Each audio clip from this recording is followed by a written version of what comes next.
മാസപ്പടി കേസിൽ കരിമണൽ കമ്പനിയായ CMRLന്റെ പ്രതിനിധികൾ ഇഡിയുടെ ചോദ്യം ചെയ്യലിന് എത്തിയില്ല. കമ്പനിയുടെ ഫിനാൻസ് ചുമതലയുള്ളയാൾ ഇന്ന് ഹാജരാകണമെന്നാവശ്യപ്പെട്ട് ഇഡി ഇന്നലെ നോട്ടീസ് നൽകിയിരുന്നു. വിനീത VG വിവരങ്ങളുമായി. വിനീത, ഹാജരാകാനാകില്ല എന്ന തരത്തിലേക്ക് എന്തെങ്കിലും അറിയിപ്പ് ഇവർ നൽകിയതായി അറിയാമോ?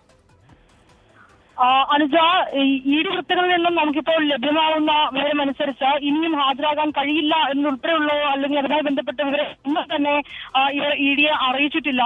ഇഡിയുടെ നിർദ്ദേശമനുസരിച്ച് ഇന്ന് രാവിലെ ആവശ്യപ്പെട്ട രേഖകൾ ഉൾപ്പെടെയായി ഹാജരാകണമെന്നായിരുന്നു ഇഡി നൽകിയിരിക്കുന്ന സമൻസിൽ അത് പറഞ്ഞിട്ടുണ്ടായിരുന്നത്. ഫിനാൻസ് വിഭാഗത്തിലെ ഉദ്യോഗസ്ഥനായിരുന്നു കഴിഞ്ഞ ദിവസം എൻഫോഴ്സ്മെന്റ് ഡയറക്ടറേറ്റ് നോട്ടീസ് നൽകിയത്. തുടർന്ന് ഇന്ന് രാവിലെ തന്നെ കൊച്ചിയിലെ ഇഡി ഓഫീസിൽ എത്തണമെന്നും ആവശ്യപ്പെട്ടിട്ടുണ്ടായിരുന്നു. ഈ സാമ്പത്തിക ഇടപാടുകൾ സംബന്ധിച്ചുകൊണ്ടുള്ള ചില രേഖകളും ഇന്ന് എത്തുമ്പോൾ ഹാജരാക്കണമെന്നാണ് ആവശ്യപ്പെട്ടിരുന്നത്. പക്ഷേ ഇതുവരെയായും ഇനിയും ആ പ്രതിനിധികൾ CMRLന്റെ പ്രതിനിധികളോ ഉദ്യോഗസ്ഥരോ ഒന്നും തന്നെ കൊച്ചിയിലെ ഇഡി ഓഫീസിലേക്ക് എത്തിയിട്ടില്ല. ഹാജരാവാൻ കഴിയില്ലെന്ന് ഇനിയും അറിയിച്ചിട്ടില്ല എന്നാണ് ഇഡി വൃത്തങ്ങളും പറയുന്നത്. എക്സാലോജിക്കുമൊപ്പം തന്നെ CMRLും തമ്മിലുള്ള സാമ്പത്തിക ഇടപാടുകളെ കുറിച്ചാണ് ഈ ഘട്ടത്തിൽ എൻഫോഴ്സ്മെന്റ് ഡയറക്ടറേറ്റ് അന്വേഷിക്കുന്നത്.